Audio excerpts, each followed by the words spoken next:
ACAP and similar aid programs are increasingly and frustratingly politicized. Perhaps the most glaring issue is the increasing politicization of the social amelioration program. In the local governments, we're concerned with a national politician decides to have a personal appearance during aid distribution. But we have no choice but to accommodate them. Sa mga senators po, wala ko kaming gaanong problema. Dahil ang pina-emphasize po doon is, etong pera na nanggagaling po, na binibigay sa inyo to ay galing po to sa taxes na binabayaran po. At yun po yung lagi naming ina-emphasize sa kanila. Ang nakakarungkot lang po, pag iba na po ang nagdi-distribute. Gusto nilang ipahalata na ang pera na yon ay galing sa kanilang bulsa. Ang masama po, pag nagkakaroon na ng distribution, nandun lahat yung kanilang list agad, lahat ng line-up nila na kandidato, na una muna silang magsasalita bago yung actual distribution. No?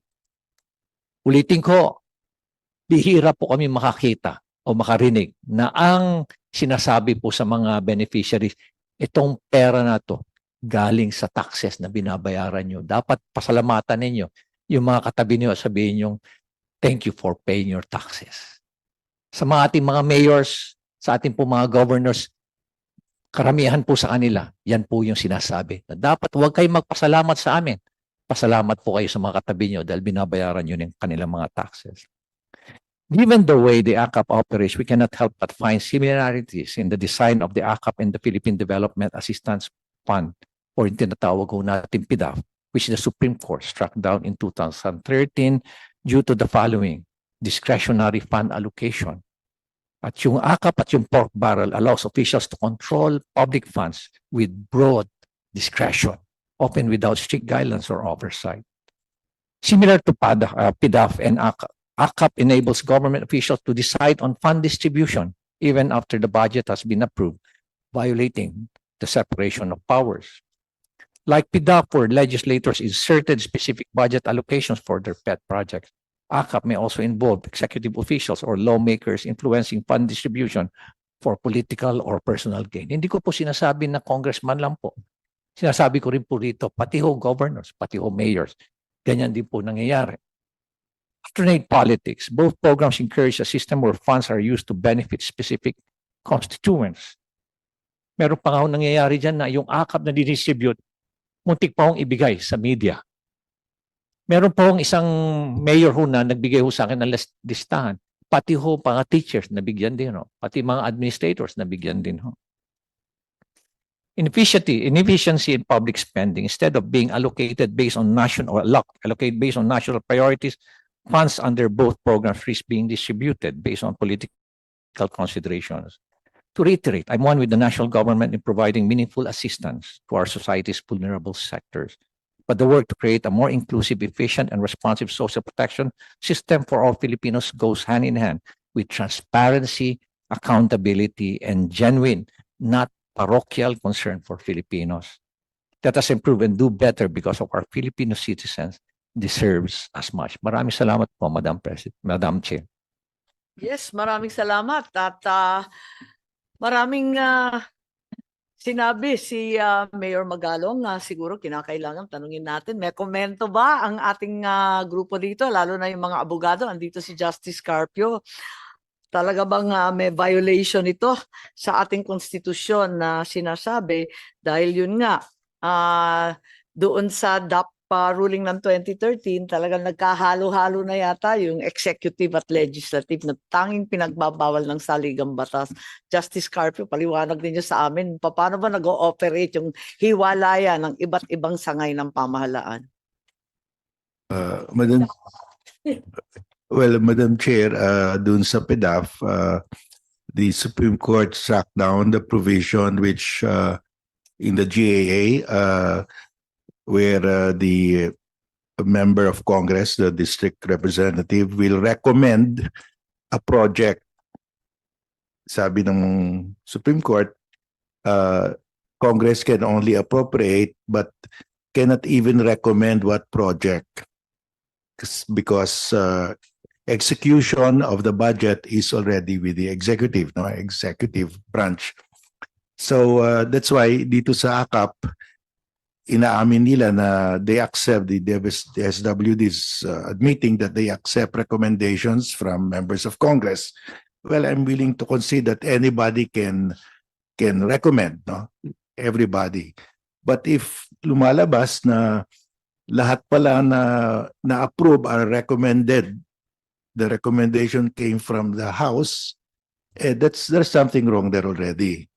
So that's why if we can have published by DSWD the names, the amount, and those who recommended, para it is full transparency, no, so that you will not be blamed also, and you will not be pressured by the members of Congress, because you will say ilalabas namin ito, hindi pwede na kayo lang pagbigyan namin.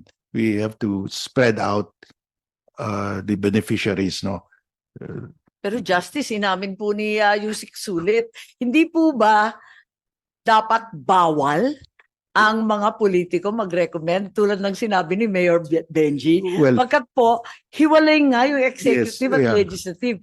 Pwedeng tumanggap ng listahan ng iba't ibang tao, ng iba't ibang departamento, pero palagay ko ang politiko hindi dapat Yeah. nagbibigay ng listahan, di po ba? Kasi ang liwaliwanag ng ating constitution nakalagay yung decision sa PDAF, ang sabi ng Supreme Court, you cannot put it in the law that the congressman will recommend. But as part of the general public, anybody should be able to recommend. That's my position. But they cannot put that there because pag sila ilagay mo dyan, talagang mauubos sa kanila na lang. No? So if anybody can, if an ordinary person can recommend, anybody can recommend. But nagkakaroon ng telltale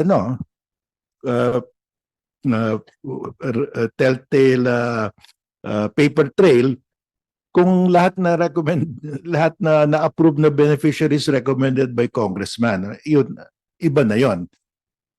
Even if it's not in the law, but in practice, yun ang ginagawa nila. So I think that's a violation also. So that's why I'm recommending, Madam Chair, that i-publish na lang nila yung list of beneficiaries, the amount, and sino yung nag-recommend.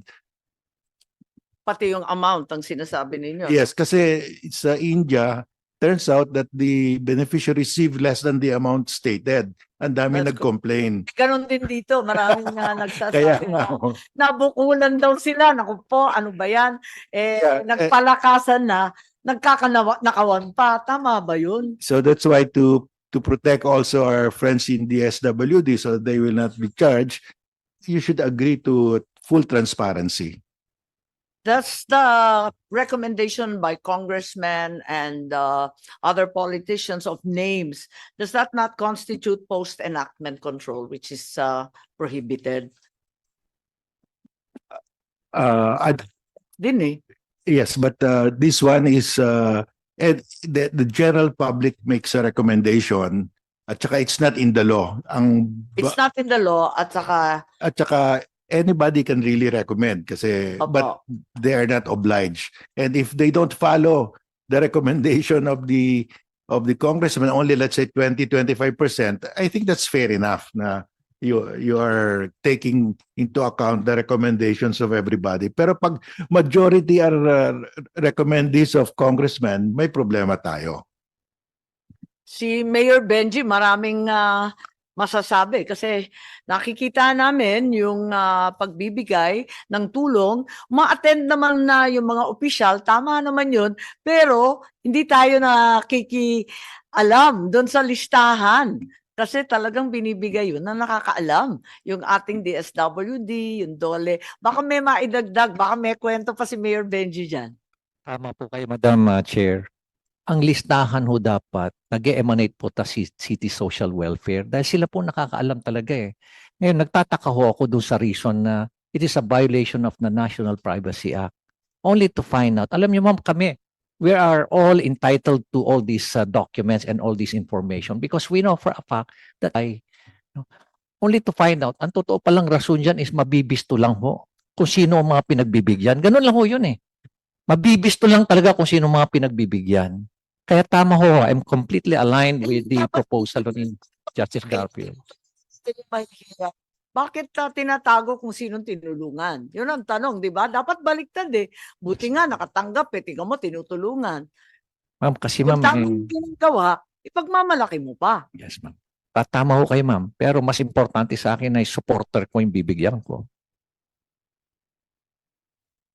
Ganun ma'am ang Marami pananaw tayong ng mga... nagsalita ba eh? Opposite. Yes ma'am. Paano ba yon? So sa implementation, yung actual, DSWD, alam namin na kayo napapag-utusan kung minsan. Paano ba yun? Ano ang magagawa nung CSWD, MSWD, siya ay empleyada diyan sa mayor, sa gobernador, sa congressman at kung sino man, ano naman ang gagawin ng hamak na DSWD?